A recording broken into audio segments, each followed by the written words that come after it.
දිනෙත් මින් ගොඩාක් අඬන්න පටන් ගත්තා. ඒ වගේම තමයි Tamanට කේන්ති යනවා. ඉක්මනින් නැගිටින්න කියලාත් කිව්වා. ඒ විතරක් නෙමෙයි මේ විදියට කොමා වෙලා ඉන්න එක දරා ගන්න පුළුවන් වුණේ නැහැ. වෙනද වගේ Taman එක්ක තොර තෝංචියක් නැතුව කියවනව බලන්න තමයි ඕනේ. ඒ වගේම දිනෙත් මින් කැමති නැහැ මෙයාගේ ජීවිතේ නැති වෙනවා කියලා දැනගන්න. ඉතින් Tamanගේ ජීවිතේ දීලා හරි කොහොම හරි මේ හංසනාව බේරගන්නයි දිනෙත් මින්ට ඕනේ. දිනෙත් මින්ගේ සතුට ඒක. හැබැයි මෙහෙම දෙයක් තියෙනවා. ඒ තමයි දැන් බලාගෙන ඉඳිල්ලක් තමයි තියෙන්නේ. වෛද්‍යවරු කරන්න ඕනේ හැම දෙයක්ම මේ වෙනකොට කරලා ඉවරයි කියන එක පැහැදිලිවම මතක් කරන්න කටයුතු කරලා තිබුණා. ඉතින් කොහොමනත් අවසානයේ දෙවියන්ගේ රැකවරණය තමයි මේ වෙලාවේ බලාපොරොත්තුවෙන් ඉන්නේ කියන කතාව ඔයා වගේම මම දන්නවා. ඉතින් කොහොම හරි ඒකත් ඔන්න කරලා තියෙන්නේ. ඒ කන්නලව්වත් සම්පූර්ණයෙන්ම කරා. මොකද එහෙම නොකර ඉන්නත් පුළුවන් කමක් උනේ නැහැ.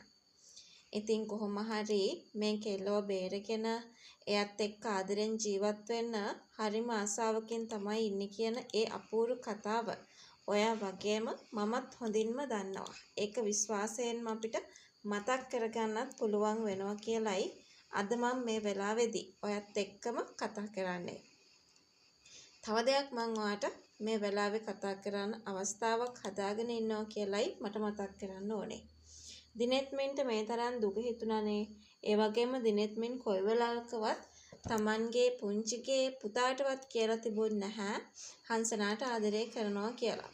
හංසනාව Tamanගේ ජීවිතෙන් ඈත් කරන්න ඕනි කියන ඒ කාරණාව තමයි දිගින් දිගටම කියලා තිබුණේ.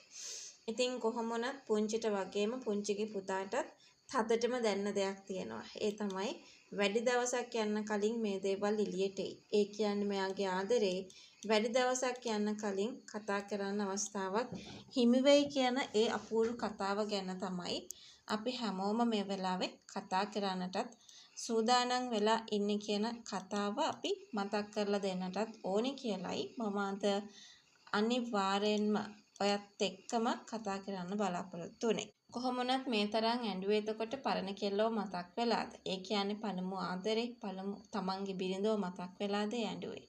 හැබැයි එහෙම දෙයක් නෙමෙයි සිද්ධ වුනේ. ඒක අපි හොඳින්ම මතක් කළ යුතුයි. මෙතනදී සිද්ධ වුනේ එයා ගොඩාක් ආදරය කරනවා මේ වෙනකොට හංසනාට. හංසනා නැතුව යාට ජීවත් වෙන්න පුළුවන් කමක් නැහැ. ඒ නිසා තමයි මේ වෙලාවේ ගොඩාක් ඇඬුවේ.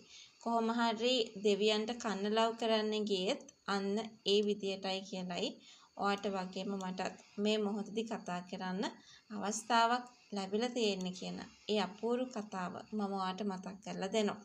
ඉතින් දැන් තමන්ගේ බිරිඳ තමන්ගේ ජීවිතය ඇතුළේ නැහැ. එයා මැරුණ කියන එක එයාට තේරුම් ගන්න කාලේ ඇවිල්ලා.